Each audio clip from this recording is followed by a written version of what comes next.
के बारे में हम पढ़ रहे हैं, इन सेंटर हम चल रहा था हमारा, और वो अभी खत्म नहीं हुआ है, राइट। चलिए आते हैं कुछ और भी सीखते हैं उसी इन सेंटर के बारे में।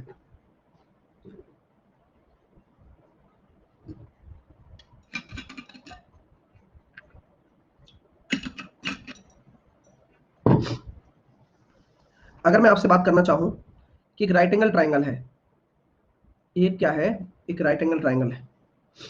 तो इस राइट एंगल ट्राइंगल में अगर हम बात करना चाहें कि अंतःवृत्त मैंने आपके सामने बना दिया, अंतःवृत्त बनाऊंगा तभी तो बनेगा जब एक इन सेंटर उपस्थित होगा।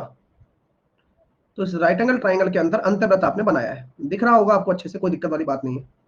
तो मैं आपसे कहता हूं कि यार अगर ये आपके सामने है, ये राइट एंगल ट्राइंगल है, मैंने इसको मान लिया ये ए, ये बी, ये सी, तो आप मुझे बताइए कि यहां से यहां तक की दूरी क्या होगी, परपेंडिकुलर भी होगा और रेडियस भी कहलाएगी, वैसी बात है। और इनर रेडियस, तो यहाँ आर बराबर क्या है, आपकी इनर रेडियस है।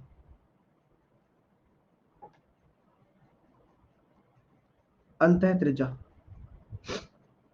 चलिए सर, यहां तक कोई दिक्कत नहीं है, यहां तक सबको समझ में, हाँ ठीक है।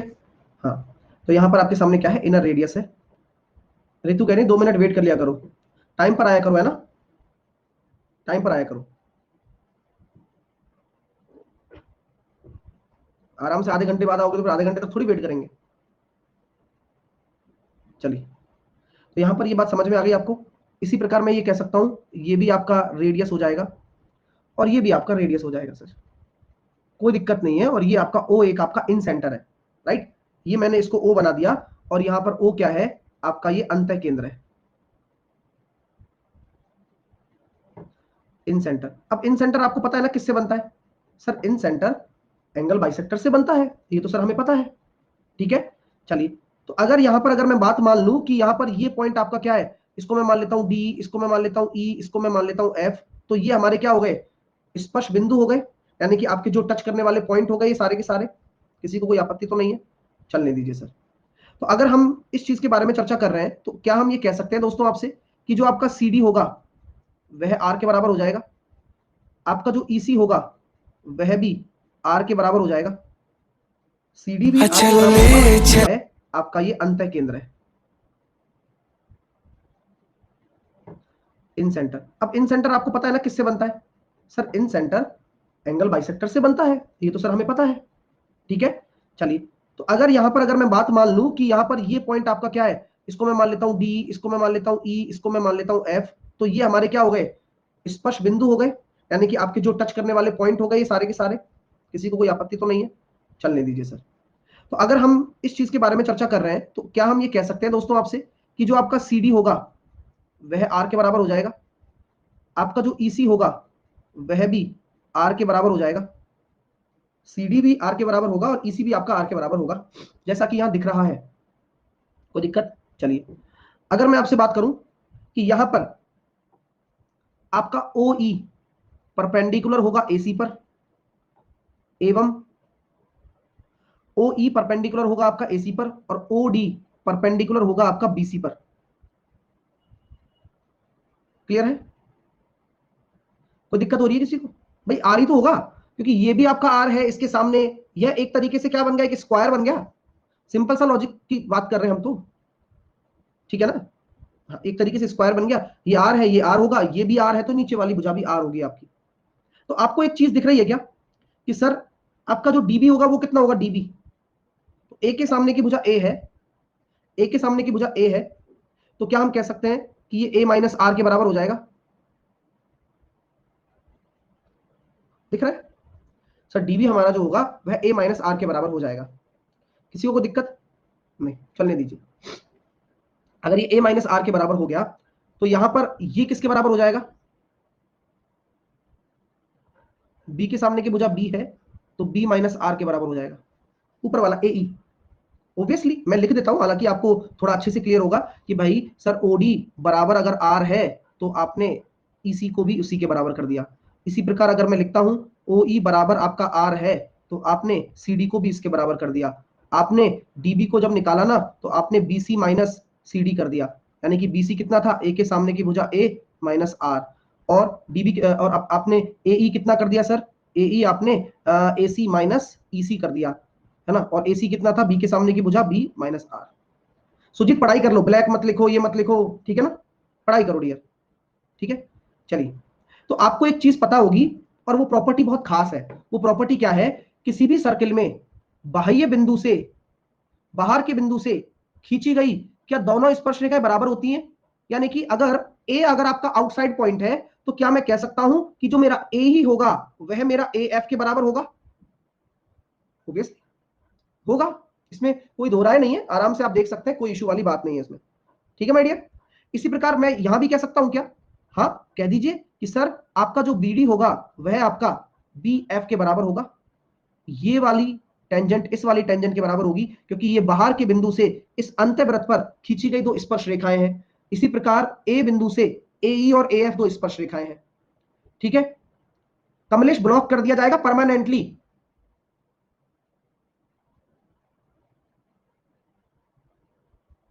चलिए, तो यहां पर हम कह सकते हैं कि ये कितना हो जाएगा, B माइनस आर यहां तक का, और यहां पर हो जाएगा सर ये A माइनस आर, यहां तक कोई दिक्कत?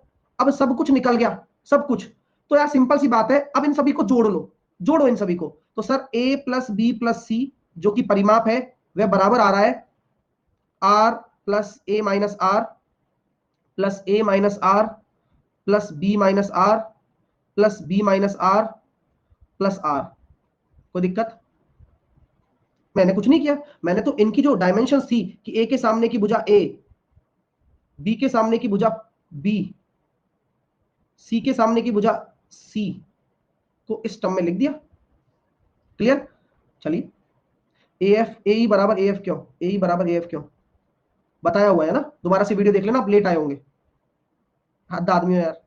चलिए, तो क्या हम कह सकते हैं कि प्लस के आर से माइनस का आर चला गया, प्लस के आर से माइनस का आर चला गया।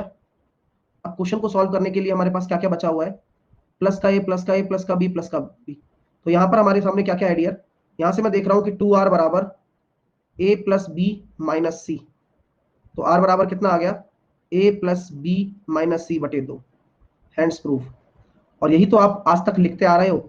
आपको कारण बता दिया कि भाई ऐसा इसलिए होता है कि अगर राइट एंगल ट्राइंगल में अगर अंत त्रिज्या आप निकालते हो तो वह क्या होगा, वह होगा आधार प्लस लंब माइनस कर्ण बटे 2। CD बराबर आर नहीं समझा, CD बराबर आर नहीं समझा, और ना ही समझ पाओगे कभी जिंदगी में। यार बुद्धि क्यों नहीं काम करती है तुम लोगों की यार? अरे यार, यहां से यहां तक की दूरी अगर आर है, केंद्र से परिधि तक की दूरी आर है, तो ये भी तो सेम ही दूरी पर है। सर C नहीं होगा, प्लस C होगा, किस लिए कह रहे हैं? कोई बात नहीं भाई, नाम जैसा है ना वैसा ही काम कर रहे हो तुम,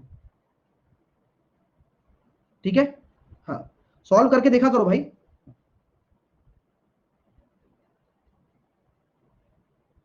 सॉल्व करके देखो ना, पंचायती करने से पहले। एक बच्चा कह रहा है इंग्लिश में, इंग्लिश में क्या लिखना, ये पूरा इंग्लिश में ही तो था। छोड़ो उस चीज को, जिसको भी इंग्लिश में नहीं लिखने में दिक्कत हो रही है, आप इस ए की वैल्यू क्या लिखोगे इन टर्म्स ऑफ इंग्लिश? ए क्या है? डायग्राम में देख के बताइए, ए क्या है, बी क्या है, और सी क्या है? इसको इंग्लिश में क्या कहेंगे अगर राइट एंगल ट्राइंगल आपको पढ़ाया है मैंने? तो मतलब इतना कोई मतलब धर्म संकट हो जाता है कि तुम बता ही नहीं पाते कि ये क्या है सर? सबको पता है कि यार बेस ए है, हाइट बी है, और सी हाइपोटेनस है। कॉमन सेंस रखना जरूरी है। चलिए आगे चलते हैं, नेक्स्ट कॉन्सेप्ट। सर अब सारी रामायण तो एंगल बाइसेक्टर के इर्द गिर्द घूम रही है, लेकिन एंगल बाइसेक्टर थ्योरम क्या होता है इसके बारे में भी तो चर्चा कर लीजिए। पढ़ा दिया मैंने एंगल बाइसेक्टर आपको, एंगल बाइसेक्टर थ्योरम अभी थोड़ी पढ़ाया है, नहीं पढ़ाया ना? हाँ, तो लिख लीजिए एंगल बाइसेक्टर थ्योरम।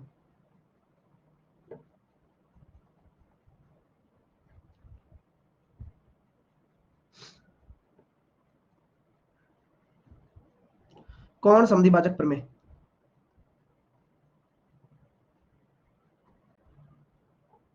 पवन वर्मा कह रहे हैं आउटर रेडियस। सर पवन, अभी हम क्या पढ़ रहे हैं, अभी हम क्या पढ़ रहे हैं डियर? इन सेंटर। तो इन सेंटर इन रेडियस देता है, और जब हम सरकम सेंटर पढ़ेंगे यानी कि परिकेंद्र पढ़ेंगे तो हम परित्रिज्या के बारे में पढ़ेंगे, है ना।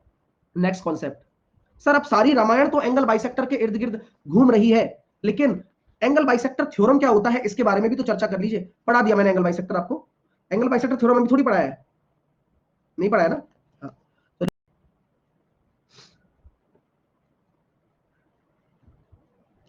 कौन समद्विभाजक प्रमेय? क्या पढ़ रहे हैं अभी हम? क्या पढ़ रहे हैं डियर? इन सेंटर। तो इन सेंटर इन रेडियस देता है, और जब हम सरकम सेंटर पढ़ेंगे यानी कि परिकेंद्र पढ़ेंगे तो हम परित्रिज्या के बारे में पढ़ेंगे, है ना? कौन समद्विभाजक प्रमेय? स्टूडेंट को यह लगता है कि मैं एक ही क्लास लूं और उसी क्लास में जो मेरे दिमाग में आए। एंगल बाइसेक्टर थ्योरम क्या कहती है? Please keep quiet. और बहुत प्यारी थ्योरम है और बहुत इंटरेस्टिंग है और एग्जामिनर की फेवरेट है। मैं आपसे कहूंगा कि मान लीजिए कि मेरा ये ए बी सी एक ट्राइंगल है, और ए बी सी ट्राइंगल में यह एंगल बाइसेक्टर है। अभी हम एंगल बाइसेक्टर के बारे में तो पढ़ रहे थे। तो एंगल बाइसेक्टर क्या करता है? जिस वर्टेक्स से किसी सामने वाली भुजा पर अगर डाला जाएगा ना ये डी, तो यह बराबर एंगल पर डिवाइड होता है और सामने वाली भुजा को उसकी आसन्न भुजाओं के रेशो के अनुपात में डिवाइड करता है। तो मैं अगर आपसे बात करूं कौन समद्विभाजक, लिख लो, डेफिनेशन लिख लो। कौन समद्विभाजक, इंग्लिश में भी लिखूंगा है ना, लेकिन सब्र करो, एक साथ नहीं लिख पाऊंगा। विपरीत भुजा को उसी रेशो में डिवाइड करता है जिस रेशो में उसकी एडजेसेंट साइड्स हैं। ठीक है, समझ में आया होगा? इंग्लिश लिखने की जरूरत है। एंगल बाइसेक्टर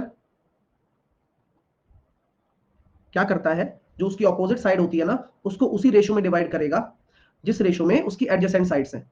सर कैसे? बता देता हूं। एडजेसेंट मतलब होता है आसन्न। चलिए, ठीक है। एक बच्चा कह रहा है, सुधीर कह रहा है 1:1 में।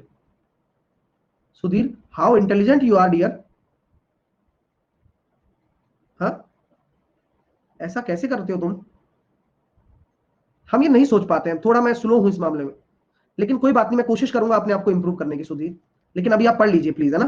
तो मैंने कहा कि जो एंगल बाइसेक्टर थ्योरम है वो क्या रिप्रेजेंटेशन देती है? सर वो ये कहती है कि एबी का एसी से जो रेशो होगा ना, या मैं कहता हूं वो बीडी का डीसी से रेशो के बराबर होगा। नोट डाउन करें माय डियर। एबी का जो एसी से रेशो होगा, यानी कि एबी का जो एसी से रेशो होगा, जो एडजेसेंट साइड से रेशो होगा, वही पार्ट्स में इन दोनों को वो डिवाइड करता है। Got it? क्लियर हुआ? ओके सर, क्लियर हो गया। तो यही आपकी क्या है? एंगल बाइसेक्टर थ्योरम है। समझ में आ रही है? इस पे क्वेश्चन काफी इंटरेस्टिंग पूछे जा सकते हैं, कई बार पूछे जा सकते हैं। जैसे कि फॉर एग्जांपल,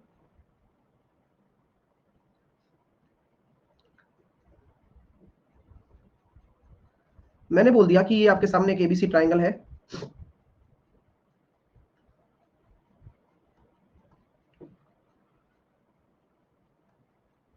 और ये आपका क्या है? डी है।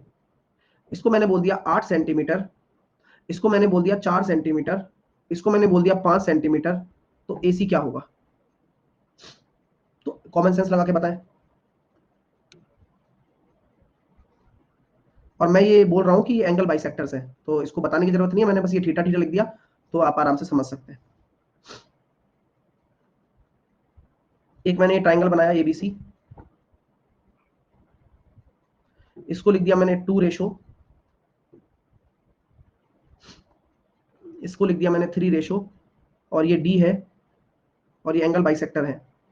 तो अगर जो मेरा बीसी 25 सेंटीमीटर है, तो बताइए मेरा बीडी क्या होगा और सीडी क्या होगा? Next question. एंगल बाइसेक्टर है, ये ए है, ये बी है, ये सी है और ये डी है। ये आपको मैंने दे दिया 16, ये आपको दे दिया मैंने 5, और ये आपको दे दिया मैंने 8। तो बीडी कितना होगा?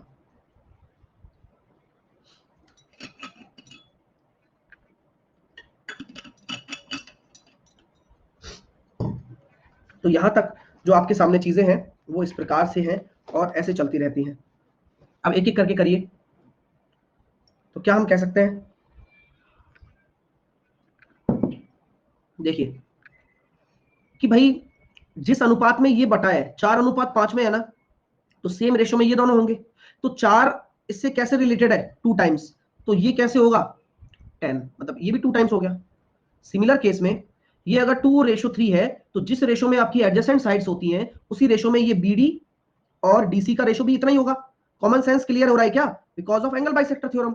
तो 5 रेशो आपका किसके बराबर है 25 के, तो बीडी भी 1 रेशो बराबर 5, तो बीडी कितना है 2 रेशो, यानी कि ये हो गया 10 सेंटीमीटर, और डीसी कितना हो गया 15 सेंटीमीटर। और ये सब क्यों हो रहा है पता है ना, because of angle bisector theorem. ठीक है, सिमिलर केस में कि ये 8 का कितना है 2 टाइम्स है, अब रेशो तो यही चल रहा है, तो ये कितना हो जाएगा 10। तो जिस संदर्भ में रेशो चले उसी रेस्पेक्ट में आपको सारी बातें करनी होती हैं, और यही उस सब का कारण भी बन जाता है। सर हमें प्रूफ करके बताइए ऐसा क्यों होता है, क्यों लगा ये एंगल बाइसेक्टर थ्योरम, हमें बताइए सर। बिल्कुल बताया जाएगा क्यों, वाई। इससे तो बहुत इजी हो गया, नहीं इसलिए तो थ्योरम बनाई गई है, लेकिन जब हम प्रैक्टिस करेंगे तो सब चीजें याद होंगी। आज मैंने एक फाइल डाली है आपको, वो बेसिक ट्राइंगल की फाइल है, और उस फाइल में मैंने करीबन आपको 66 क्वेश्चन दिए, 66 क्वेश्चन है ना। प्रैक्टिस करिएगा, सारे के सारे सुपर क्वेश्चन है, मतलब टॉप क्लास प्रैक्टिस है वो। अब जो फाइल्स आएंगी वो सारी सेंट्रॉइड पर इन सब पर आने वाली है। एक बच्चा कह रहा किस टॉपिक की, पता नहीं यार क्या चल रहा है।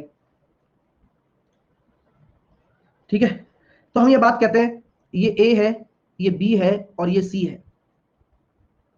तो यहां हम कह सकते हैं कि यार ये आपके सामने एक एंगल बाइसेक्टर मैंने डाल दिया, जिसकी वैल्यू मैंने बोल दी डी। अभी समझाऊंगा, कृपया करके ध्यान रखना।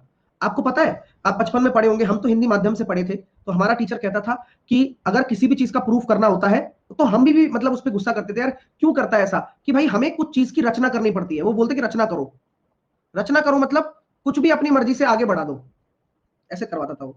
तो ठीक है, तो क्या हम ये कह सकते हैं कि भाई अगर हम ए बी को आगे बढ़ा देते हैं, तो आपको ए बी को इतना आगे बढ़ाना है, इतना आगे बढ़ाना है कि वह ई पर पहुंच जाए, और आपका जो ए ई है आपके ए सी के बराबर हो जाए।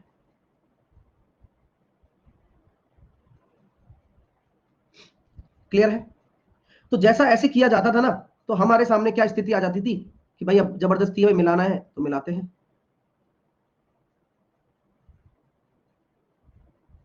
इस तरह से।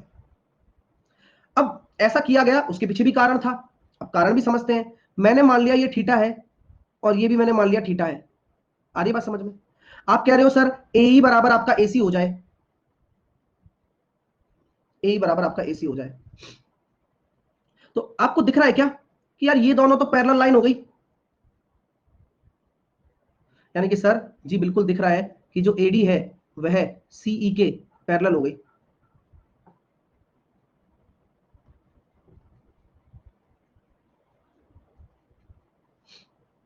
ठीक है, एडी जो है सीई के पैरेलल हो गई।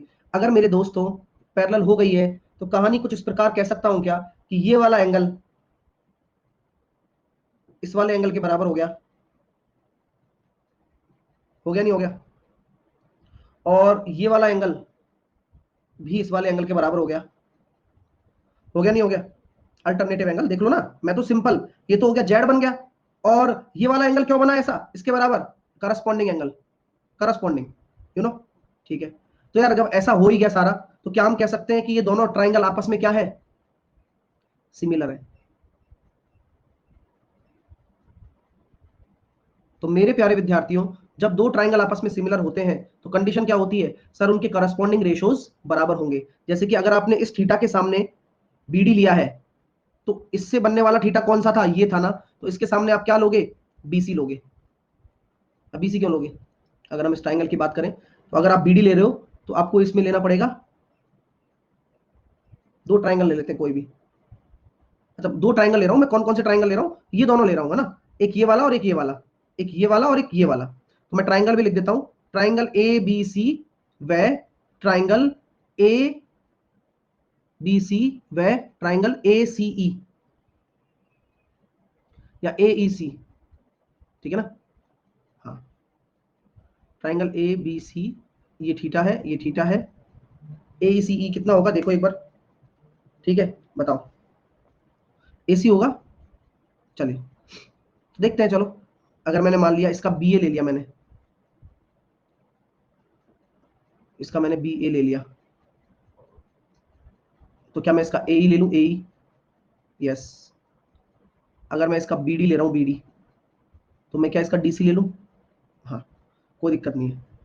तो अगर ऐसा ले रहे हो तो अभी आपको सिखाया था ना मैंने, क्या सिखाया था कि जो ए है वह किसके बराबर है? AC के। तो बस अपना जो कॉन्सेप्ट है वो पूरा हो गया और यही इसका प्रूफ है। ठीक है। एक बच्चा कह रहा है सिमिलर कैसे? भाई एंगल एंगल सब बराबर है ना, तो सिमिलर बन गया ना ट्राइंगल। ठीक है, ये इसका प्रूफ है एंगल बाइसेक्टर का। अब इसके आगे की बातें हम करते हैं जो कि काफी इंटरेस्टिंग होने वाली है। आइए, अगर मैं एक ट्राइंगल बनाता हूं,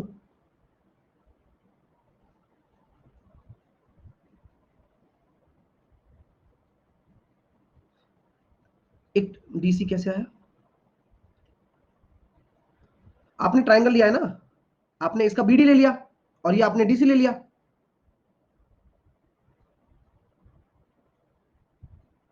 क्या कह रहे हो?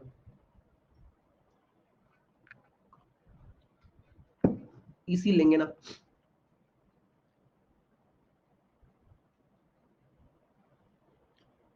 एक मिनट रुको, गड़बड़ लग रही है तुम्हें?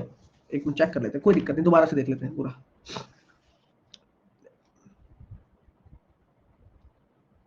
मैंने इसको आगे बढ़ाया और मैंने ये कह दिया आपसे कि ये एंगल थीटा है, तो ये एंगल भी थीटा होगा, और ये साइड मेरे पास उभयनिष्ठ हो गई, और ये साइड अगर इसके उभयनिष्ठ है तो ये साइड इसके उभयनिष्ठ हो गई। तो यहाँ हम ये कह सकते हैं कि कौन कौन से मैं एंगल ट्राइंगल ले लेता हूँ, ये बात आप समझ लीजिए मेरे से। तो पहले ट्राइंगल लेना पड़ेगा, थेल्स ले लो, कोई दिक्कत नहीं है। तो ट्राइंगल कौन कौन से लेवे? अब थेल्स से हो तो रहा है ना? देखो, ए बी का ए से रेशो, बीडी का डीसी से रेशो, बस बराबर है। ए बी का ए से रेशो बीडी का डीसी से रेशो के बराबर है, और ए बराबर आपका एसी है, बताया ना आपको। बस। सर डीसी क्यों? अरे यार थेल्स लगा रहा हूं ना। आप इस ट्राइंगल को ऐसे देखो, थोड़ा सिमिलरिटी होती तो थेल्स ही तो लगती है, वही तो लगा रहे। देखो ना, ये बीडी ले लिया, यही तो करते हो आप। तो आपने बीडी का किससे रेशो लिया है? डीसी से। तो आपको मैं यही तो कहूंगा कि ए बी का ए से ले लो, और ए बराबर आपका एसी है। चलो ठीक है, उन दोनों ट्राइंगल में लगा दिया थेल्स। थेल्स लगाना, थेल्स ही तो लगेगी जब दो भुजाएं आपके सामने हो और पैरेलल हो, तो थेल्स लगा दिया, खत्म बात। थेल्स इसलिए पढ़ा था हमने। ठीक है।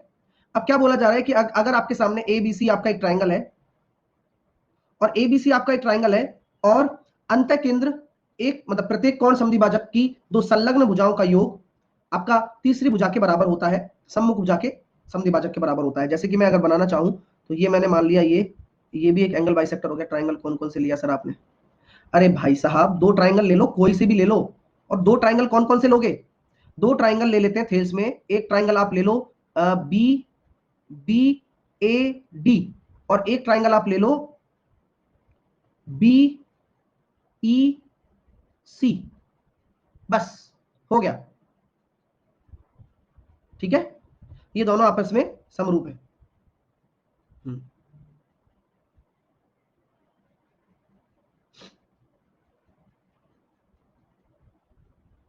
चलिए,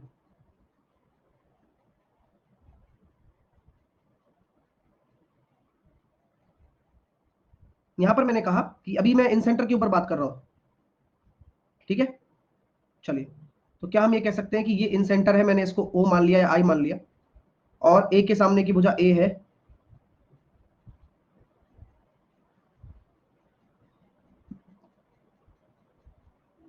ये बी है, और सी के सामने की भुजा सी है। दिख रही है आपको? और ये आपका इन सेंटर है। तो आपसे कई बार ये पूछा जाता है, और ये कितना फेमस प्रश्न है, इसके बारे में बहुत ही प्यारी चीजें मैं आपको बताने वाला हूं। कृपया करके मेरी बातों को ध्यान से सुनिएगा। तो ये अगर मैं पूछता हूं आपसे ए आई का, इसको मैं बोल दिया मैंने डी, इसको मैंने बोल दिया बी आई और आई ई, और ये मैंने बोल दिया एफ। तो ए आई का आई डी से जो रेशो होगा वह रेशो होता है, ए आई लिया तो इसके सम्मुख भुजाओं, आसन्न भुजाओं का योग और सामने वाली भुजा के अनुपात के बराबर होता है। इसी प्रकार अगर मैं बात करूं बी आई का आई ई से जो अनुपात होगा वह किसके बराबर होगा, जल्दी से बताओ। तो ए प्लस सी रेशो बी, और इसी प्रकार सी आई का आई सी से जो अनुपात, आई एफ से जो अनुपात होगा वह होगा बी प्लस ए अनुपात सी। क्लियर हो गया? बिल्कुल हो गया। लेकिन सर प्रूफ बताइए ऐसा होता क्यों है, तो वो हम जानेंगे अब। ठीक है, तो वो जरूरी चीज है, 1:2 नहीं होगा, शुभम कह रहे हैं। शुभम मैं बताऊं या फिर तुम बताओगे? है शुभम? और 1:2 अगर आपको याद आ रहा है तो क्यों याद आ रहा है, कारण भी तो बताओ यार, कि मतलब चीजें अगर आप दिमाग में रखते हो।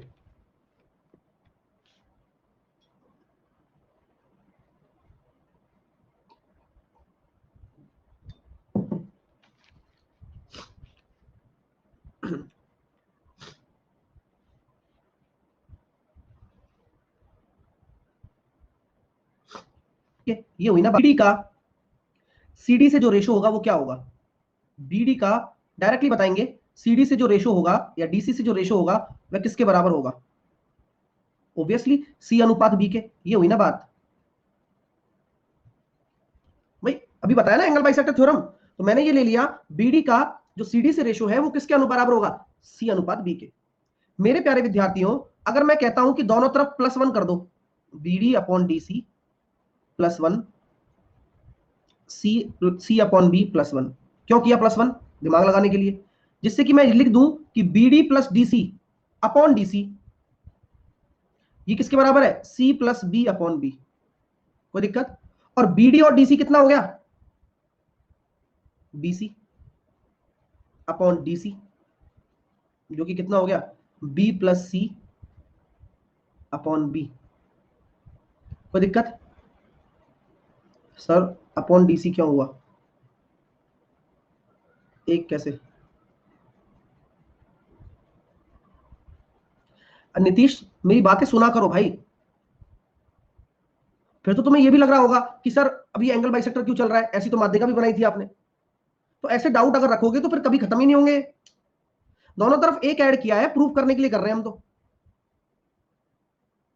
समझ रहे हो? तो तुमने तो बस ये भी डाउट बना लिया कि सर ये एक कैसे आ गया दोनों तरफ। अरे भाई सॉल्व करने के लिए कर रहे हैं। अब ये कह रहा है डीसी नीचे कैसे आ गया, अरे भाई इसको जब यहां गुणा करोगे, सिंपल एक फ्रैक्शन को सॉल्व नहीं करते क्या तुम? तो इतने गधे वाली बातें क्यों कर रहे हो भाई, आराम से चीजें सब कुछ सामने है, बढ़िया देखो ना कितने प्यारे तरीके से समझाया जा रहा है। चलिए ठीक है, तो यहां तक आपको समझ में आ गया कि बीसी और डीसी का जो रेशो है बी प्लस सी अपॉन बी हो गया। यहां तक कोई दिक्कत नहीं है सर, कोई टेंशन वाली बात ही नहीं है यहां तक। मैंने कहा चलो ठीक है, यहां तक तो कोई टेंशन वाली बात है ही नहीं। तो अब आपको जो हम निकालवाना चाह रहे हैं वो कॉन्सेप्ट क्या है, ए आई का आईडी से अनुपात हम निकलवाना चाह रहे हैं। तो क्या हम ये कह सकते हैं डियर स्टूडेंट कि जब आपको पता है कि आपका बीडी कितना है, ये आप निकाल सकते हो क्या, बीसी और डीसी का रेशो निकल कर आ गया, बीसी और डीसी का। सर सी अपॉन बी नहीं समझ में, सी अपॉन बी नहीं नहीं आया गुरुजी, सी और बी अगेन, ये सी और बी अगेन,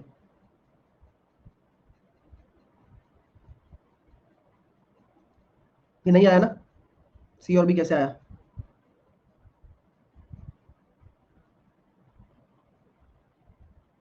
सी और बी हाउ, इतना सा भी दिमाग नहीं है, दिमाग कहीं और चला जाता है भाई साहब, दिक्कत तो यहाँ आ रही है, अब क्या करें बताओ। ये अभी ये जो 3-4 लिखाए थे ये फॉर्मूले, पता है क्या कुछ, ये चीज पढ़ाई थी जो अभी एंगल बाइसेक्टर थ्योरम, ये वही किया है कि भाई जो नीचे वाली भुजाओं का जो रेशो होता है वह उनकी आसन्न भुजाओं के रेशो के बराबर होता है, सी अपॉन बी के। समझो यार, ऐसा ना करो है ना, समझो चीजें तभी तो कर पाओगे, वरना कर कैसे पाओगे फिर आप लोग, आप खुद ही बताओ आप कैसे कर पाओगे फिर। ठीक है, हाँ ठीक है, तो यहां तक आपको चीजें समझ में आ गई, कोई दिक्कत वाली बात नहीं है, यहाँ तक कोई दिक्कत वाली बात नहीं है। अब मैं आपसे कहना चाहता हूँ यार कि मेरे पास जब बहुत सारे तरीके हो जाते हैं कई बार, तो आप एक चीज को समझने की कोशिश करिएगा कि एक चीज ये भी तो सही है कि अगर हमें बीडी निकालना हो तो मैं वैसे निकाल सकता हूं, अगर मैं इस चीज को ना भी लगाऊं तो एक चीज और दिमाग में मेरे आ गई, इसी बात पे, इसी बहाने से मेरे पास एक चीज और आ गई। आप उसे काटिएगा नहीं, मेरे दिमाग में कुछ एक चीज और चल रही है, मैं थोड़ा सा वही सोच रहा हूँ कि यार जब ये बीडी और डीसी का रेशो आ गया, सुनिएगा, तो ये बीडी और डीसी किसके बराबर है, ये तो अनुपात है। तो सर सी अनुपात जो बी है अगर मैं इनको योग करता हूं तो सी प्लस बी रेशो किसके बराबर हो जाएगा? ए के बराबर हो जाएगा, नहीं हो जाएगा? हाँ सर, ये बात तो समझ में आ रही है। तो सी प्लस बी रेशो किसके बराबर हो जाएगा? ए के बराबर हो जाएगा। तो क्या मैं कह सकता हूं कि एक रेशो की वैल्यू कितनी आ जाएगी? A upon C plus B. BD कितना है? C ratio. तो क्या मैं कह सकता हूं बीडी मेरे पास निकल कर आ गया कितना? ए सी अपॉन बी प्लस सी। और सी डी निकल कर आ गया बी ए अपॉन बी प्लस सी। आप में से यहां तक किसी को कोई दिक्कत है तो मेरे को बताओ। बहुत अच्छा कॉन्सेप्ट है ये।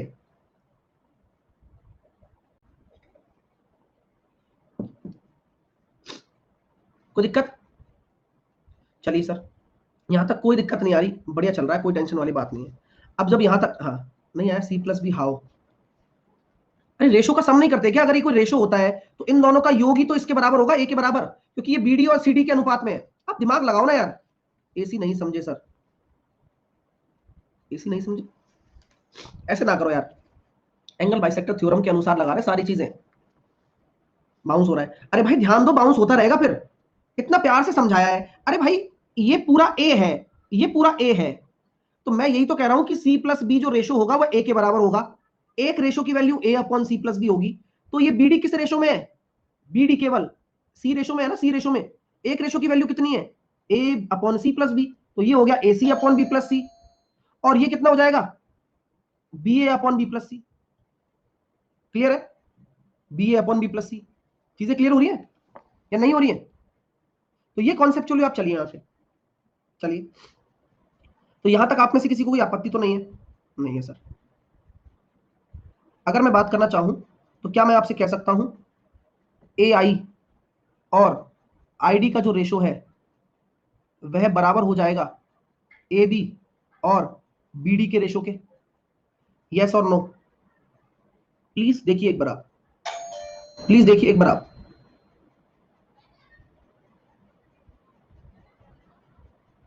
ए आई और आई डी का जो रेशो है वह बराबर हो जाएगा आपका किसके? ए बी और बी डी के। होगा नहीं होगा? अरे क्यों नहीं होगा भाई? ये भी तो एंगल बाइसेक्टर ही है, ये भी तो एंगल बाइसेक्टर ही है। और अगर ये एंगल बाइसेक्टर है तो इन दोनों का जो रेशो होगा वह इन दोनों के अनुपात के बराबर होगा। ठीक है? तो बस ए बी, ए बी कितना है? ए बी कितना है? सी। और आपके सामने बी डी कितना है? बी डी, तो बी डी कितना है? ए सी अपॉन बी प्लस सी। ठीक है? ए सी अपॉन बी प्लस सी। तो क्या हम ये कह सकते हैं आपसे कि आपका जो रेशो आ जाएगा वो बी प्लस सी अनुपात ए आ जाएगा? चीजें क्लियर है क्या? क्या हम कह सकते हैं कि जो रेशो आ जाएगा बी प्लस सी अनुपात ए आ जाएगा, जो कि ये रहा? सिमिलरली आपको बाकी के जो रेशो है वह इसी प्रकार निकल जाएंगे, सेम कॉन्सेप्ट के माध्यम से। और जिसके नहीं समझ में आया तो बस वो समझने लायक नहीं है ना? कोई बात नहीं है। ठीक है? चलिए, चीजें क्लियर हैं आपके लिए? समझ में आ रही है आप लोगों को बात? चलिए आगे चलते हैं नेक्स्ट चीज की तरफ। ठीक है, चलिए आगे चलते हैं नेक्स्ट चीज की तरफ। और हमने यहाँ पर जो है अपने पास सेंटर, अपने इन सेंटर अपने खत्म कर लिया है। अब इसमें कोई ज्यादा एक्स्ट्रा चीज तो नहीं है। खैर, अब हम पढ़ेंगे सरकम सेंटर। क्या पढ़ने वाले हैं? सरकम सेंटर।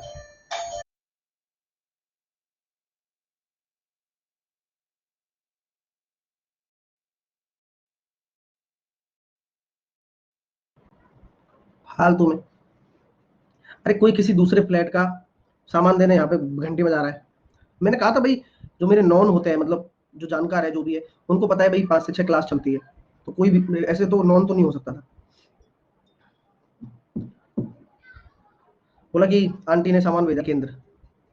अब परिकेंद्र की बात करेंगे, लेकिन उससे पहले जो हम हेडिंग डालने वाले हैं, हम डालने वाले हैं सरकम सेंटर। हेडिंग डाल दी हमने और परिकेंद्र के बारे में बात करेंगे यार।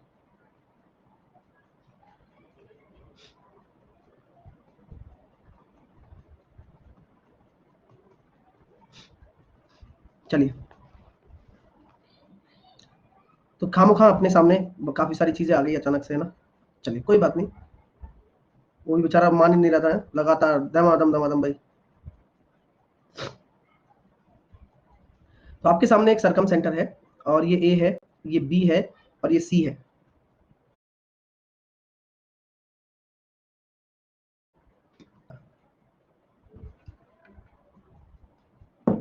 तो ये आपके सामने ट्रायंगल है। अब सरकम सेंटर बनता कैसे है बताइए। सरकम सेंटर बनता कैसे है? Side perpendicular bisector. अब दूसरे के बजा रहा है। साइड परपेंडिकुलर बाइसेक्टर का इंटरसेक्शन पॉइंट,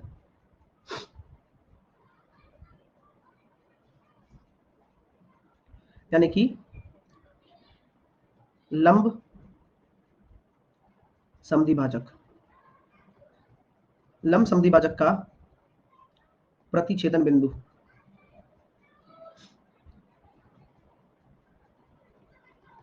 अच्छा, सबको मजा आ रहा है ना? अच्छा लगा सबको?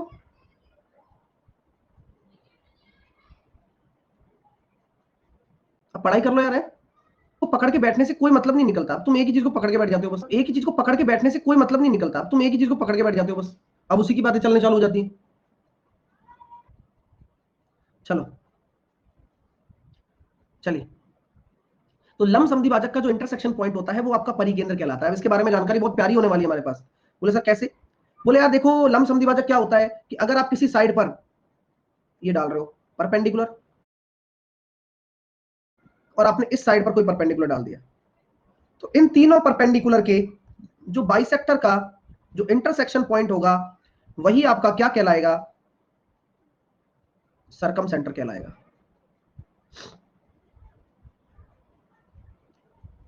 परिकेंद्र,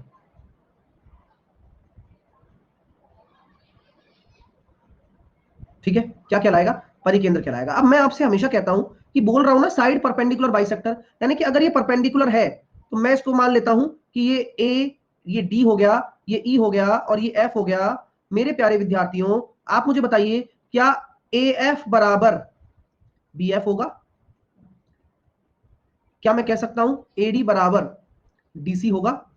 क्या मैं कह सकता हूं कि सर बीई बराबर सीई होगा? कारण क्या है? अभी तो बोल रहे हो आप कि ये साइड परपेंडिकुलर बाइसेक्टर है, यानी कि जो परपेंडिकुलर है वह साइड को दो इक्वल पार्ट में डिवाइड करता है, दो इक्वल पार्ट में डिवाइड करता है, दो इक्वल पार्ट में डिवाइड करता है। नाम ही उसका वही है, परपेंडिकुलर के साथ साथ बाइसेक्टर भी है, परपेंडिकुलर के साथ साथ वह बाइसेक्टर भी है। Got it? चलिए, तो ये तो इसकी पूरी कहानी हो गई कि सरकम सेंटर कहते किसको है? साइड परपेंडिकुलर बाइसेक्टर के इंटरसेक्शन पॉइंट को कहते हैं। चलिए आगे चलते हैं सर, इसके बारे में जानकारियां पूरी होनी चाहिए आपके पास, तो मैं पूरी जानकारी आपको देने वाला हूं।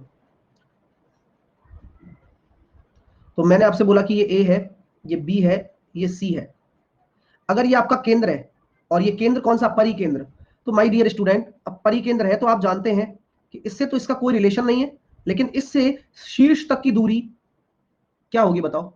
इस परिकेंद्र के, इस परिकेंद्र से प्रत्येक शीर्ष तक की दूरी ऑलवेज सेम होगी क्या? तो यहां मैं कह देता हूं कि ये मेरा अगर ओ इज ए सरकम सेंटर,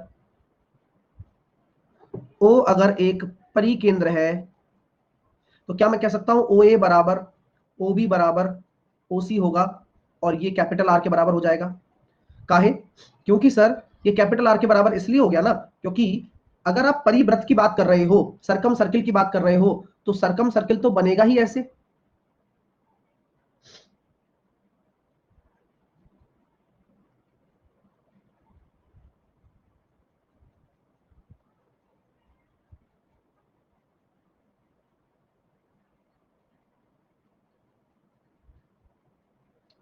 समझ में आ रहा है ना? चलिए चलिए, यहां तक आपको क्लियर है, समझ में आ रही है बात? धीरे धीरे सब आएगा, चिंता ना करिए। अब मैं आपसे कह सकता हूं कि ये तो वही कंसेप्ट हो गया सर। कौन सा वाला? ये वही वाला कॉन्सेप्ट हो गया जहां पर हम ये कह सकते थे कि ये बीसी एक तरीके से आपकी इस व्रत की कॉर्ड हो गई, जीवा हो गई। बीसी आपके सामने इस एक सर्कल की, जो कि एक सरकम सर्किल है। अब ये सर्किल कौन सा है? ये सरकम सर्किल ही तो है। तो क्या हम कह सकते हैं कि जो बीसी हो गया ये कॉर्ड हो गई? तो आपने, सर आर कैसे आया? सर वर्षा बोल रही है। वर्षा यही तो परित्रिज्या होगी जिसको हम सर्कम रेडियस भी कहते हैं। भाई आप यही तो कहते हो कि एक ट्राइंगल के अंदर एक ऐसा सेंटर हो, क्योंकि जो परिव्रत होता है ना, सर्कम सर्कल होता है, वो हमेशा उन तीनों वर्टेक्स से होकर निकलेगा ही निकलेगा, तभी तो वो परिव्रत कहलाएगा, वरना वो परिव्रत कैसे कहलाएगा, राइट। और अगर वो कहलाएगा तो उस केंद्र से प्रत्येक शीर्ष तक की दूरी बराबर नहीं होगी क्या? होगी, क्योंकि सर्किल ही तभी बनता है जब एक सेंटर से और वो सर्कम सेंटर हो, उससे प्रत्येक शीर्ष तक की दूरी इक्वल हो। मैंने मान लिया आर आर आर, तो यही तो मेरे पास जो आर है, यहां पर आर क्या है? सर्कम रेडियस है।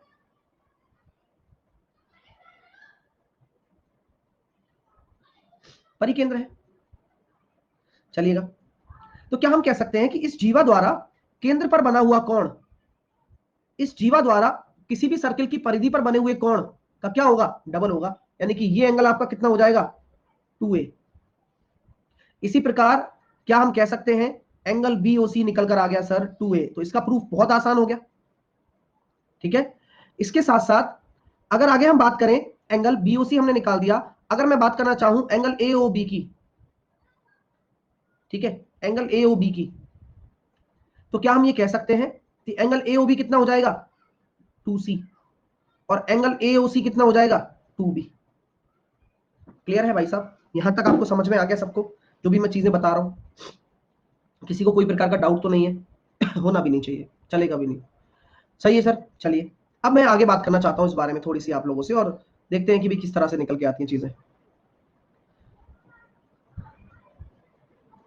अगर हम आगे बात करते हैं इस बारे में, तो इस तरह की चर्चा है भाई कुछ, कि अगर यह आपका एक ट्राइंगल है, और इस ट्राइंगल में यह आपका क्या है? एक सेंटर है, और इस सेंटर को मैंने O मान लिया, और इस सेंटर को मैंने क्या कहा? Circum centre.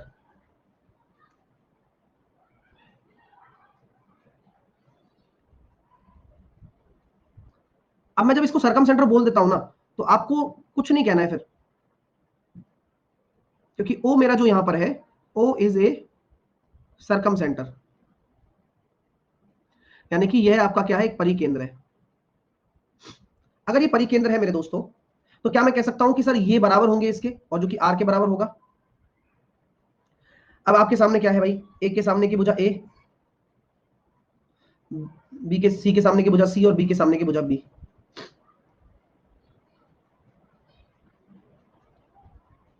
ठीक है, ए के सामने की भुजा A, बी के सामने की भुजा B, सी के सामने की भुजा C, इस तरह से मैंने यहां पर लिख दिया। किसी को कोई आपत्ति तो नहीं है? चलिए, अब मैं आपसे कहना चाहता हूं कि अगर मेरे पास इस चीज को अगर मैं आगे बढ़ाता हूं ऐसे, तो जो ये वाला एंगल होता है A, पूरा एंगल A है, और ये मैं कहता हूं कि ये कितना हो जाएगा? 90 डिग्री, क्योंकि ये परपेंडिकुलर बाइसेक्टर है, ध्यान रखना, बताया था ना, ये 90 डिग्री है। तो ये 90 डिग्री है, तो क्या हम कह सकते हैं कि ये A/2 भी हो जाएगा? यस सर, बिल्कुल हो जाएगा, कोई दिक्कत नहीं है मुझे। ठीक है, और अगर मैंने मान लिया कि ये एंगल मेरा कितना है? थीटा है, ये एंगल मैंने मान लिया ये भी मेरा थीटा है, क्योंकि साइड परपेंडिकुलर बाइसेक्टर, तो मैं कह सकता हूं कि ये पूरा A है, तो ये पूरा 2A था, तो क्या मैं ये कहूंगा कि ये AA हो गया? Angle A।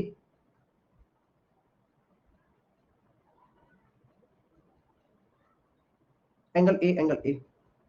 तो क्या मैं यहां पर ये कह सकता हूं कि भैया साइन थीटा बराबर क्या होता है? साइन A बराबर क्या हो जाएगा? निकालो। क्या सब कुछ है आपके पास? कर्ण भी आपके पास है, आधार भी आपके पास है, तो कैसे करते हैं? तभी तो साइन थीटा लगाया, लाल बटे कक्का, लंब है, सॉरी माफ कीजिए, लंब है वो, है ना, लंब बटे कर्ण, क्योंकि साइन थीटा बनता ही किससे है? Perpendicular upon hypotenuse. समझ में आ रही है बात कि क्यों? अब ये होता है, नियति लिखी है उसकी। ये कहते हैं ना कि भाई किस्मत, आप कहते हो कि सर साइन रूल क्यों आया, क्या कारण था साइन रूल ही आया, और कुछ क्यों नहीं आया? उसकी किस्मत यही थी कि यहां पर हमारे पास मौजूदा स्थिति में क्या है? लंब है और कर्ण है, 90 डिग्री के सामने कर्ण होता है, और ये आपका थीटा है, तो ये लंब होगा। तो ये कितना हो गया? परपेंडिकुलर, यानी कि लंब कितना हो गया? A/2 और R। तो यहां से आपका निकल कर आ गया साइन A बराबर A/2R। और इसमें कोई आश्चर्य वाली बात थी ही नहीं कि सर ऐसा अगर कुछ आ रहा है, तो यही तो हम पढ़ा करते हैं क्या? A/sin A बराबर 2R। और क्या मैं कह सकता हूं सिमिलरली? भाई हर बार तो मैं लगा के दिखाऊंगा नहीं आपको, आप भी समझदार हो कि चीजें तो वही रहने वाली हैं, बस एक ही जगह बी आ जाएगा और उसके सामने पीछे का कोण आ जाएगा। तो यही 2r के बराबर होता है b अपॉन साइन बी, और यही बराबर होता है c अपॉन साइन सी। इसी को ही हम साइन रूल भी कहते हैं, और ये इसका प्रूफ है कि ये आया कहां से, सरकम सेंटर से आया, और तभी तो ये 2r के बराबर होता है, परित्रिज्या का डबल। ये इसके पीछे की कहानी है पूरी की पूरी। ये आपका साइन रूल हो गया। यानी कि किसी भी ट्राइंगल में अगर आप उनके एंगल्स के बीच में साइन थीटा के साथ रिलेशन निकालना चाहते हो, हालांकि ये सब बराबर है और 2r के बराबर होता है, और 2r आप जानते हैं यहां पर क्या है, r आपकी सरकम रेडियस है।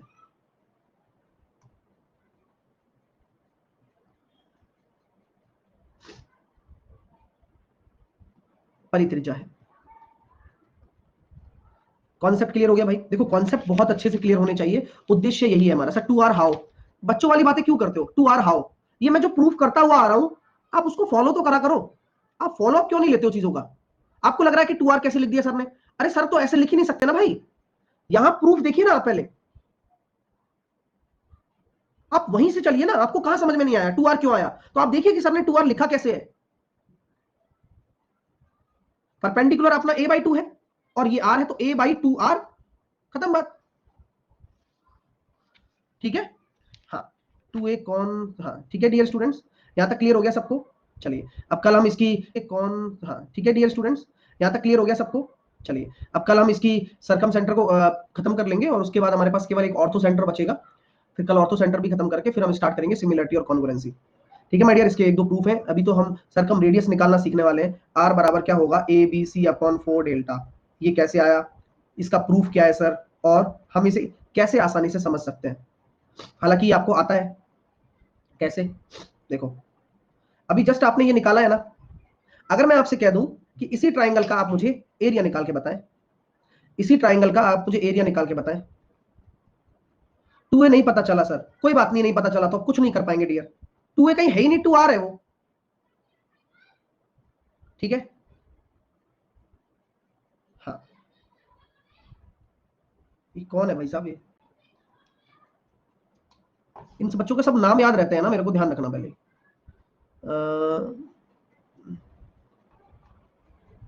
प्रांजुल, प्रांजुल बहुत अच्छी बात है, लेकिन ये करना गलत है